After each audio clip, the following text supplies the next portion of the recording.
اللہ من الشیطان الرجیم بسم اللہ الرحمن الرحیم اللہم صلی علی محمد وآل محمد۔ مومنین کرام، شوہر کے حقوق ہیں، خواتین کے بھی حقوق ہیں جو ہم ڈسکس کر رہے ہیں۔ اسے زبردستی کام کاج پر نہیں لگایا جا سکتا۔ حق زوجیت ادا کرنا اس کی ذمہ داری ہے۔ گھر سے اجازت کے بغیر نکلنا اس کے لیے حرام ہے۔ یہ اس کی ذمہ داری ہے کہ گھر سے باہر نہ نکلے اجازت کے بغیر۔ باقی گھر کے کام کاج، شوہر کی خدمت، بچوں کی خدمت، یہ اس پر واجب نہیں ہے۔ اگر وہ کرتی ہے تو اس کے لیے اجر و ثواب ہے۔ جس طرح جناب زہرا سلام اللہ علیہ خدمت کرتی تھیں اپنے شوہر کی، اسی طرح جناب خدیجہ سلام اللہ علیہ، تو باقی خواتین کو بھی سیرت آل محمد پر اور ان ہستیوں کی سیرت پر چلنا چاہیے۔ جو ہم نے ڈسکس کیا تھا ٹاپک کہ بیوی پر واجب نہیں ہے، تو کچھ مرد حضرات ناراض ہو گئے تھے، تو وہاں بھی ہم نے شریعت بتائی تھی۔ آج بھی ہم شریعت بتا رہے ہیں کہ واجب نہیں ہے، لیکن اس کا اجر کیا ہے اگر وہ شوہر کی یا اس کے گھر کی خدمت کرتی ہے۔ امام جعفر صادق علیہ السلام فرماتے ہیں کہ سلمہ نے رسول کریم صلی اللہ علیہ وآلہ وسلم سے پوچھا کہ شوہر کی خدمت کرنے کا کیا اجر ہے، اس کے گھر کی خدمت کرنے کا کیا اجر ہے۔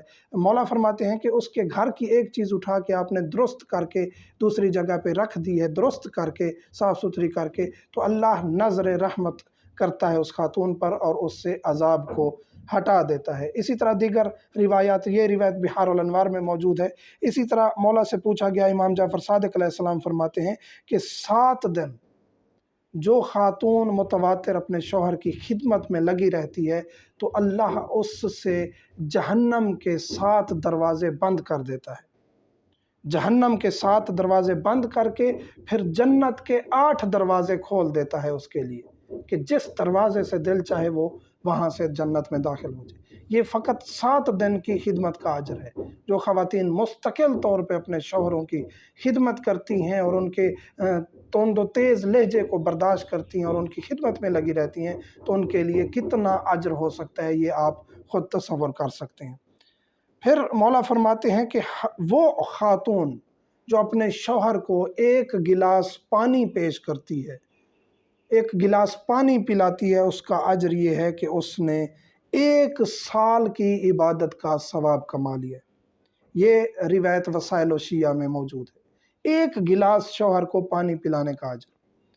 اسی طرح رسول کریم صلی اللہ علیہ وآلہ وسلم وصیت فرماتے ہیں اور فرماتے ہیں جناب فاطمہ الزہرا سلام اللہ علیہ سے، یہ ہمیں سکھانے کے لیے درس ہے۔ یہ نہیں ہے کہ بی بی سلام اللہ علیہ کو ان چیزوں کی سیکھنے کی ضرورت تھی، وہ معصوم ہستیاں تھیں، لیکن اہل بیت اپنے بچوں کو سکھا کے ہمیں یہ درس دیتے رہے ہیں کہ ہمیں کس طرح چلنا چاہیے۔ مولا فرماتے ہیں کہ یا فاطمہ ما من امرا تحنت بیدیہا، کہ جو وہ خاتون جو اپنے ہاتھوں سے آٹا گوندتی ہے اپنے شوہر کے لیے روٹی پکانے کے لیے، تو اللہ آٹے کے ایک ایک دانے کے برابر اس کے لیے نیکی لکھ دیتا ہے۔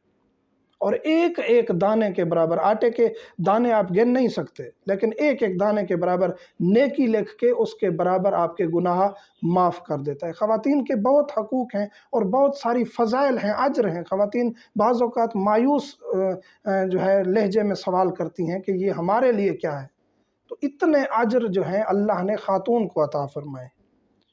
وہاں پھر پوچھا جاتا ہے کہ وہ خاتون کہ جو اپنے گھر کے برتن دھوتی ہے تو اس کے لیے کیا اجر ہے کہ اللہ اس کے گناہ دھو دیتا ہے، اس کی جو پریشانیاں ہیں وہ دھو دیتا ہے۔ پھر فرماتے ہیں کہ جو خاتون اپنے بچوں کے لیے، گھر کے لیے، گھر کی ضروریات کے لیے کپڑا سلائی کرتی ہے، بنائی کرتی ہے، تو اللہ ایک ایک سلائی کے بدلے میں اس کو 100 نیکیاں عطا فرماتا ہے اور 100 اس کے گناہ معاف کر دیتا ہے۔ پھر فرماتے ہیں کہ جو خاتون مشکل وقت میں اپنے گھر کے لیے کچھ چیز خرید کے لاتی ہے اور اپنے اہل و عیال کے لیے یا اپنے مریض شوہر کے لیے یا اپنے بچوں کے لیے کچھ لے کے آتی ہے، تو اللہ اس کو اتنا اجر عطا فرماتے ہیں۔ جو وہ چیز کھانے پینے کے لیے اپنے بچوں کے لیے لے کے آئی ہے، اس طرح ہے کہ اس نے 1000 بھوکے شخص کو کھانا کھلایا ہے اور 1000 ننگے شخص کو کپڑے پہنائے۔ یہ اس کا اجر ہے کہ ایک دفعہ جو وہ گئی ہے اور اپنے بچوں کے لیے اور اپنے مجبور اور مریض شوہر کے لیے اس نے کیا ہے۔ جب شوہر مریض ہو جاتے ہیں، مجبور ہو جاتے ہیں، تو وہاں ان کو بے یار و مددگار چھوڑنے کی بجائے ان کی خدمت کریں تاکہ یہ اجر حاصل کر سکیں۔ اسی طرح فرماتے ہیں کہ جو اللہ نے جو مجھے بشیر و نذیر خلق کیا ہے، رسول کریم فرماتے ہیں کہ اگر شوہر راضی نہیں ہے تو میں اس کا جنازہ، یعنی رسول کریم فرما رہے ہیں کہ میں اس خاتون کا جنازہ پڑھنا بھی پسند نہیں کروں گا۔ شوہر کی خدمت کریں، خواتین سے گزارش ہے، مومنات سے، اپنی بہنوں سے گزارش ہے، خدمت کریں، کیونکہ اس میں اجر اللہ نے اتنا رکھا ہے۔ اس کی تند تیز لہجے کو برداشت کریں۔ یہاں مرد پھر سر پہ چڑھ جائیں گے تو ان کو اپنا عذاب ملے گا، وہ اپنا عذاب تیار کر رہے ہیں، کسی کی بیٹی پر ہاتھ اٹھاتے ہیں، اس کو تنگ کرتے ہیں، نان و نفقہ صحیح نہیں دیتے، تو وہ مجرم ہیں، گناہ گار ہیں، آخرت کے دن پکڑ ہوگی۔ لیکن خاتون تو اپنا اجر ضائع نہ کرے اپنی انا کی وجہ سے، یا اس ضد میں کہ اس نے تو میرا خیال نہیں رکھا۔ کئی دفعہ یہ روایات ذکر کر چکے ہیں کہ شوہر کی سختی کو برداشت کرنا اجر ہے، اور یہ حدیث رسول ہے۔ اسی طرح فرماتے ہیں رسول کریم صلی اللہ علیہ وآلہ وسلم کہ اگر خاتون نے اپنے شوہر کو صحیح طریقے سے ایک دن بھی راضی رکھا، وہ تو ساری زندگی ہے، سارا زندگی اس کو راضی رکھیں، اگر ایک دن بھی راضی رکھا تو فرماتے ہیں کہ 1 سال کی عبادت کا اس نے ثواب کما لیا، اور وہ سال جس میں اس نے سارا سال روزے رکھے اور سارا سال اس نے نماز میں گزاری۔ یہ اجر ہے شوہر کو راضی کرنے کا، اس کی خدمت کرنے کا، تاکہ گھر جنت بن جائے۔ جب ایک خاتون اتنا کرتی ہے تو پھر جتنا بھی سخت مرد ہو وہ پھر سیدھا ہو جاتا ہے۔ ہاں، بعض اتنے ٹیڑے ہوتے ہیں کہ ان کو پھر یہ چیزیں پچتی ہی نہیں ہیں، برداشت ہی نہیں ہوتی، اور پھر وہ مزید سر پہ چڑھ جاتے ہیں۔ یہ وہ ان کا فعل ہے، وہ آخرت کے دن اللہ اور اہل بیت کو کیا منہ دکھائیں گے۔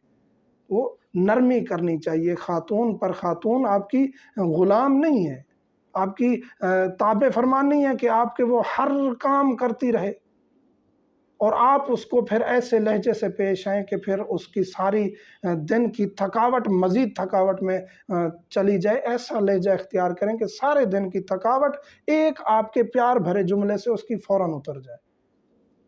پھر مولا فرماتے ہیں کہ افضل عبادت المرأة فی شدت الظلم ان تلتزم بیتها، کہ اگر مشکل وقت آ جاتا ہے، مصائب برداشت کرے اور اپنے گھر میں رہے، پھر گھر نہ چھوڑ دے، پھر میکے نہ چلی جائے، پھر شوہر کو نہ چھوڑ دے، مشکل وقت میں اپنے گھر میں رہے، یہ اس کی سب سے بڑی عبادت ہے۔ اسی طرح فرماتے ہیں رسول کریم صلی اللہ علیہ وآلہ وسلم، یہ ان خواتین کے لیے جو کہتی ہیں کہ جی ہم مرد کے نیچے آئیں ہی کیوں، ہم شادی ہی نہیں کرتی، تو رسول کریم فرماتے ہیں کہ خاتون بغیر مرد کے اس طرح ہے، شوہر کے اس طرح ہے جس طرح گھر تو ہے لیکن اس کے دروازے نہیں ہیں، یعنی کوئی بھی آ جا سکتا ہے۔ تو یہاں خاتون کو شادی کرنی چاہیے تاکہ وہ فضل اور اجر کما سکے۔ جب وہ بچہ پیدا کرتی ہے، ماں بن جاتی ہے، اور اس کے قدموں کے نیچے جنت آ جاتی ہے۔ اس کا ایک ایک لمحہ حمل کے دوران، پریگننٹ جب ہوتی ہے تو اس کا اجر میں، عبادت میں، اگر وہ اس کو وہاں اللہ بلا لیتا ہے، وفات ہو جاتی ہے خاتون کی، تو اس کو شہید کا رتبہ دیا جاتا ہے۔ تو خداوند کریم نے اور اہل بیت علیہم السلام نے ہر چیز کا حق اور ہر چیز کی ترتیب بتائی ہوئی ہے، تو ہر چیز کو اس کے بیلنس کے برابر رکھ کے اس کو اگر ہم چلائیں گے، مردوں کو چاہیے خواتین کو سمجھیں، خواتین کو چاہیے مردوں کی خدمت کریں، اور اس معاشرے کو طلاق سے دور رکھیں، اور یہ رشتوں کو بسانا اور بچانا سیکھیں۔ مومنین سے ملتمس ہوں ہمیں خصوصی دعاؤں میں یاد رکھا کریں۔ والحمدللہ رب العالمین۔